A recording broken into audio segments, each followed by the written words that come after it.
We are here at the stunning Galerie Dior in Paris. My name is Melissa Dincher, and I'm an advisor to the board of directors of the Unlocked Foundation. Today, I am joined by Jane Fleming, a dual Olympian, heptathlon record holder, 8-time Olympic commentator, advisor to several high-profile Olympic champions, and one of Australia's 100 most influential women in sport. And sitting next to Jane in conversation is Severia Harris, Executive Director of the Unlocked Foundation, who also serves as Associate Counsel at Amazon. Ladies, thank you so much for joining today. You're welcome. The Olympic Games have grown to be the largest gender-equal sporting event in the world. The number of women competing at the Olympic Games has increased significantly from just 0% when we first started in Athens in 1896 to 9% in 1948 to 30% in Atlanta in 1996, and finally we are at full gender parity in 2024, thanks in part to the IOC. Jane, I'd like to begin with a short video that you suggested that we play here today to set the tone for the discussion. Sport has the power to change the world. It has the power to inspire. It has the power to unite people in a way that little else does. And it is absolutely essential for the leaders of the community and the world to create an atmosphere where those good men and women can show their maximum ability in trying to resolve problems in a peaceful manner. Wow, that's incredible. I'd like to start off by asking you, Jane, as an athlete, founder of a community health initiative, Live Life, Get Active, why did you suggest that we play this video today, and how do you feel that it ties to this moment in history? It still gives me goosebumps when I see that. I just think that sport does have the power to change the world, and often, and particularly in this day and age, there's often a debate around the importance of the Olympic Games in particular. And I would say to you that there are so many significant moments that have gone on through the Olympic Games, and they really do have such an unbelievable place in global peace and actually in setting the way. And that's what sport can do. Yes, 100%, I agree. When you think about those early pioneers, and I'll ask this question of both of you, what challenges do you think they might have faced, and how do you think they overcame them? Women, in particular, have had massive challenges throughout the last 100 to 120, 130 years to get to gender equity in, commercially, in society, in so many different ways. And it's fantastic that sport can put its hand up and very visibly tries to help push the movement forward. Right. Yeah, I really like to think about Alice Milliet at a time like this, because she really was sort of the pioneer who thought about inclusion of women in the Olympics. And when I think about the challenges that she faced in terms of having to even create an independent federation of sport for women, and then to sort of demand attention by giving it the word Olympics in the title. And so it sort of intentionally created confusion around like which Olympics is the real Olympics. And she did that to ensure that women were not ignored. The women athletes today have done a really amazing job of using their platforms and their voice to ensure that they're not ignored. And I think that has helped to break down some of the stereotypes and barriers around women participating in sport. And I laugh because if you think back when Pierre de Coubertin started, he felt that the role for women at the Olympic Games, and he was a man of his times, he's not a man of our times, that's for sure, but he was a man of his times, but he had the whole notion that the role for women was to present the medals to the men. And I don't have daughters, I have sons, but I would just laugh my head off at that kind of thought nowadays, and it's over 100 years ago.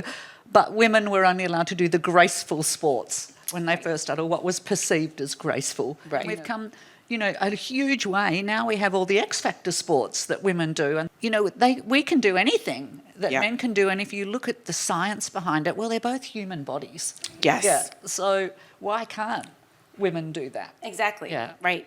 You mentioned, you're watching, you're laughing.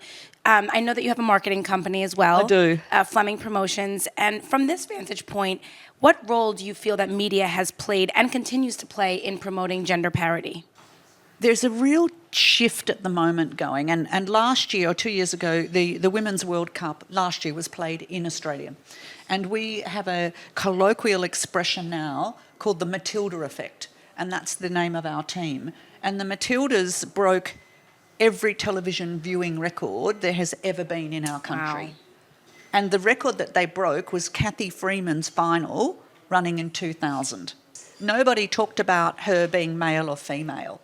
And that's where I love it. That's when you know you're there, isn't it? Where gender doesn't really have to be spoken about Right. anymore. We're not there yet, I think, Yeah. in the U.S., but we are making strides. There's a lot that have happened over even just the past year with respect to women's sports and the visibility in the United States, which has been incredible to watch. So I'll move on. Severia, as executive director of the Unlocked Foundation, which is a nonprofit organization that is on a mission to close the gender pay gap and ultimately the gender wealth gap, you are keenly attuned to the ongoing fight with respect to gender wealth parity. While numerical gender parity is finally being achieved at this Olympic Games, where are we in terms of gender pay parity for the participating Olympians? We are not where we want to be.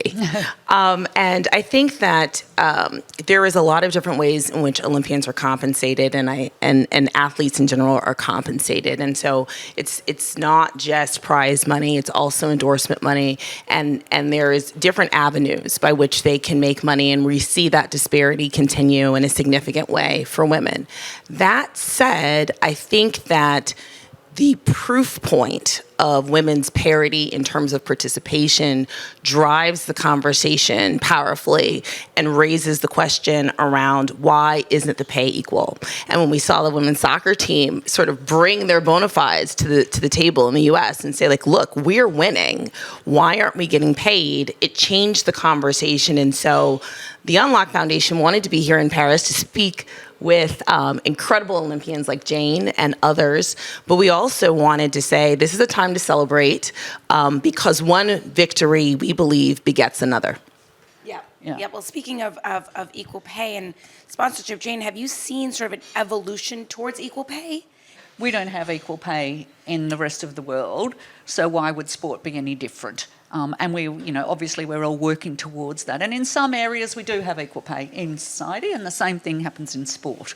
But as I said, I think the changing landscape of media, for there to be an understanding around this influence on commercial decisions within a household and out there in the community. By the way, the one decision that women don't have an influence on is beer. Oh, wow. That is a fun fact indeed. It is indeed, yeah. I wouldn't have a clue what kind of beer I would buy. Oh, right. Severia, to the extent that sports is an example, like Jane said, of broader societal changes, how do you think the women's rights movement and changes in gender norms have influenced the progress towards gender parity here at the Olympics? Right. I do think women advancing in sport has informed women's progress elsewhere. And so I think that women on and off the field are championing one another in different ways. And I think that this is why it's also important in terms of women influencing those household decisions to be encouraging the watching of women's sports, right? And normalizing that. I think that in combination with our male allies, fathers, brothers, sons, championing women is going to sort of lead to that soft social change. It's not marching in the streets, but it can be equally powerful in changing hearts and minds around what women are owed. This is providing an example to other industries, as we know that, the gender gap spans all industries, not just sports. Yeah, no, I think that we can latch on to things like sport, which are universal, as a platform to have bigger conversations. And today's podcast was a tremendous example of that, is that we were able to use a sporting event that the world is watching to find strategic partnerships, a beautiful place to be like Dior, to have a really important conversation. So I want to thank you for having me. Thank you, Jane, for being here. Yes, last question for each of you. What do we think is next in history for women in the Olympics now that the gender parity ceiling has been broken? Well, I think it will be around, at the moment there's not even pay equity across the sports to start with, and that's commercially driven. But I think it will be around those sorts of things. I think it will be a female I think there will be a female president of the International Olympic Committee, which is fantastic, isn't it? You know, the biggest sporting organisation in the world, to have that run by a female would be amazing. So that is my wish for the future, I think. Severia? And I would just like to highlight the Paralympics. And the Paralympics is another Olympics, though, for those who have special needs. And there is not yet gender equity and participation there. And so one of the things that I would really hope for is that we see gender parity in both the Olympics and the Paralympics, really sort of putting to rest any notion that when it comes to capability, women are different in their ability to contribute and to be competitive and to be winners.